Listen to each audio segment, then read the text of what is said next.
Banking, the greatest scam on earth. Thomas Jefferson said, "I believe that banking institutions are more dangerous to our liberties than standing armies. If the American people ever allow private banks to control the issue of their currency, the banks will deprive the people of all property until their children wake up homeless on the continent their fathers conquered." Jefferson's warning is already here. 40 million Americans are living on food stamps. Millions more are now homeless, living in tents, all because of one institution, the Federal Reserve System. The Federal Reserve is a group of private bankers who have stolen the money creation process from the American people. Most people still believe the Fed is an agency of the government working in our best interests. It is not. There is no greater form of evil in the world today, so let's explore the banking scam. None of us have ever been taught anything about money. The reason is to prevent us from learning the truth that money is a trick and money is a trap. When solving any crime, there's a universal truth: follow the money, but with the banking scam, follow it backwards. Where does money come from? The world's money supply is always growing. Where does all the new money keep coming from? Money comes from privately controlled global banks like the Federal Reserve System. They create money every day, which increases the world's money supply. Because all banks are either owned or controlled by private bankers, the real question is, how do private bankers create new money? And the answer is they create it out of thin air. Bankers create money out of nothing. They make it up. It is a fiction. Wow. Godlike power to create something of value out of nothing. A stroke of a keyboard and money is created. In fact, only 3% of the world's money is even in the form of bills and coins, which means 97% of all money in the world is just numbers typed on a computer screen. This is part one of the banking scam. Money is created out of nothing. The second part of the scam is this phony money is issued as debt. What is debt exactly? Well, when you consider we work our whole lives to pay it off, you could say debt is slavery. But whose debt is this phony money? It's our debt, all of it. It's our debt when we use credit cards, we get student loans, borrow money for mortgages, all bank borrowing. And it's our debt again when the government borrows, which is each and every day. In today's world, money is debt and debt is money, and don't forget the interest charges.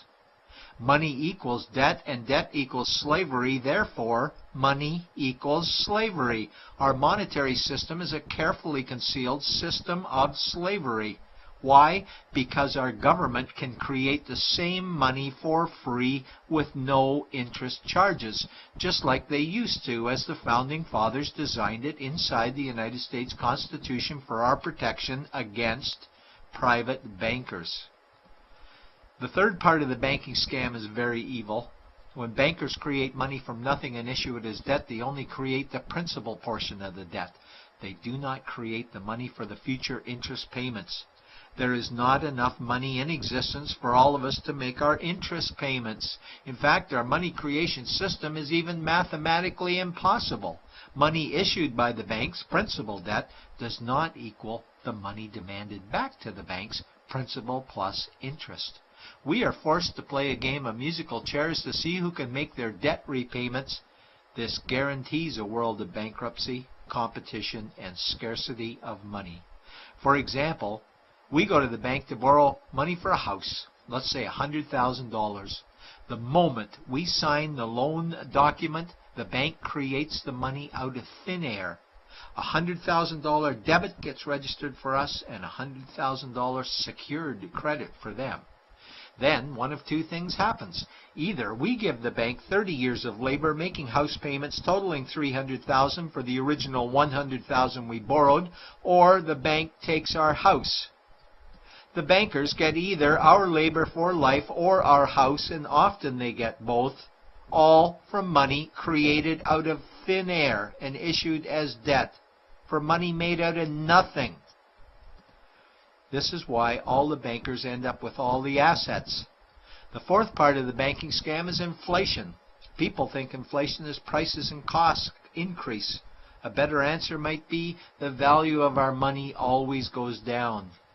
Inflation is created every time the central banks print money, which is every day. Where does all this new money get its value? The answer is it steals its value from the existing money supply, where our savings are. Our savings are disappearing because of the new money they're printing. If money creation was in balance with goods and services, there would be no inflation. Prices would stay the same. But the reality is banks always print money, driving prices ever higher, which steals the value of our savings, making them disappear.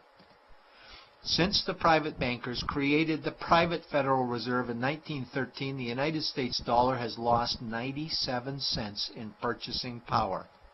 An item in 1913 that cost $100 in 2011 cost $2,230, a price increase of 2,130%.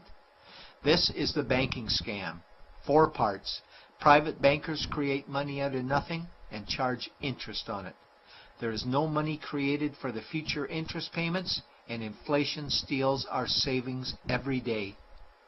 In order for the banking scam to be pulled over our eyes, the bankers need help from the likes of paid-for politicians and appointed civil servants, military-industrial complex, mainstream media, multinational corporations, and the bankers' good buddies.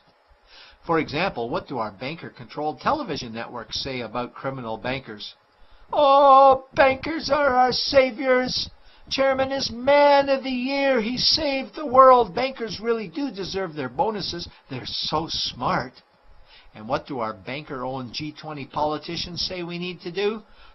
That we must save our banking system, and now we need austerity measures, like increasing existing taxes and bringing in new taxes, cutting our social programs, including education and health care, stealing from our pension plans while increasing the retirement age, keeping us working for more years at lower wages while placing our children and grandchildren in debt and servitude for their future lives. We are being lied to that we must go deeper in debt for bailouts, stimulus packages, quantitative easing, saving the too-big-to-fail banks, credit easing, currency interventions, all names that mean the same thing, more debt to us. Is it not strange that the solution to too much debt is always more debt to us? And where is all this money going? It's going to the banks and to the bankers. They are stealing our money right now. 0.1% of the world's population owns 2/3 of the world's wealth.